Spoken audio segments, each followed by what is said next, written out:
Welcome to The Explainer. Today, we're pulling back the curtain on something that's been misunderstood for, well, centuries.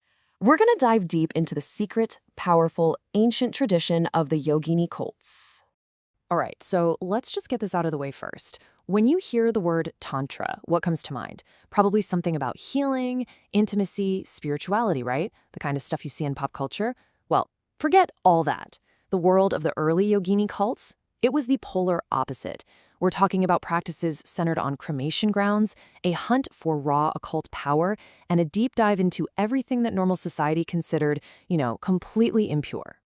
And hey, don't just take my word for it. The actual source texts push back hard against this modern idea. Scholar Shaman Hatley basically says, look, a lot of these major early tantric traditions, they had little or nothing to do with goddesses and ritual sex.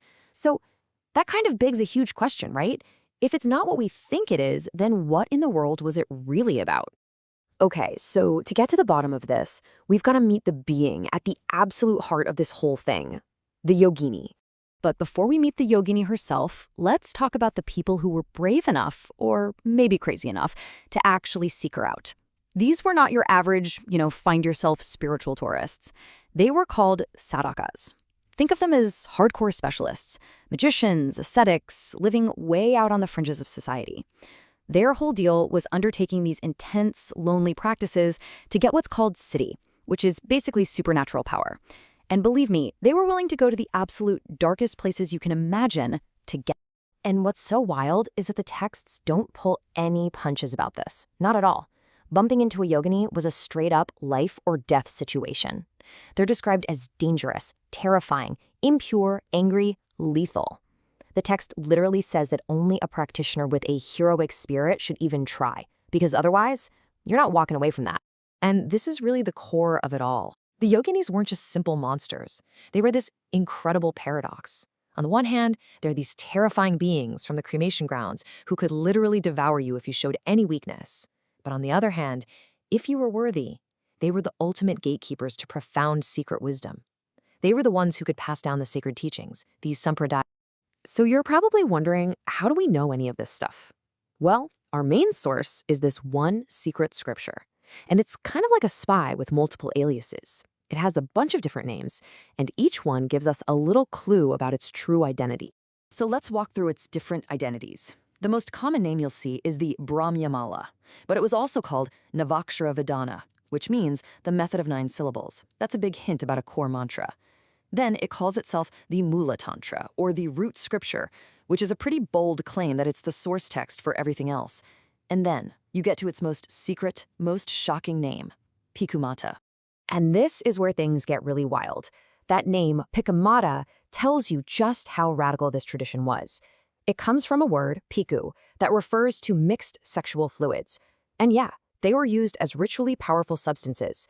Things that mainstream society would see as completely impure and taboo, but for these practitioners, nope. For them, it was a source of immense power. Okay, but the power wasn't just in physical things. It was also encoded in language itself, in a sacred system of mantras. This leads us to this really cool and powerful concept called Vidya. Now, this is so much more than just a simple chant or a prayer. Think of it like this. In this system, a Vidya is where the mantra, the supernatural power it gives you, and the goddess who embodies it are all the exact same thing. They're fused together. So the mantra is the power, and the power is the goddess. When you recite the mantra, you're not just asking for help, you are literally invoking that goddess and using her power directly. And check out how incredibly precise this is. Remember that name, the method of 9 syllables? Well, here it is.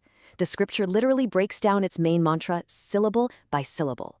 And each sound, pa, ka, de, corresponds to a different, specific goddess and her unique power. It's like a divine instruction manual. And this is so crucial to understand. This 9-syllable mantra wasn't just one chant out of many. No way. It was the fundamental blueprint, the core operating system for their entire spiritual universe. Everything the practitioner did, fire sacrifices, yoga, even placing mantras on their own body, it was all patterned after this 9-part structure. So this wasn't all just happening in secret texts that nobody saw. Not at all.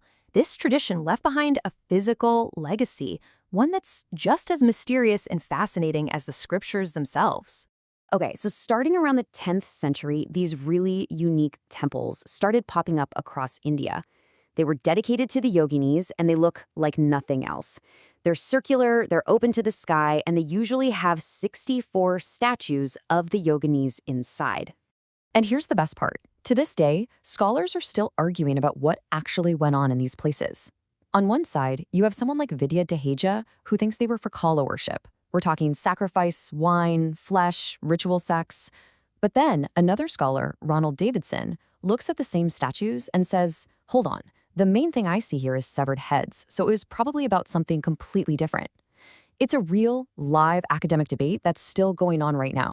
So that's the central puzzle we're left with, isn't it? You've got these wild, detailed, secret texts on one side, and you have these mysterious, haunting stone temples on the other. The real challenge, the big mystery, is trying to make the two line up perfectly. They each give us this powerful piece of the story, but they don't quite match, leaving us staring into this amazing, lost world.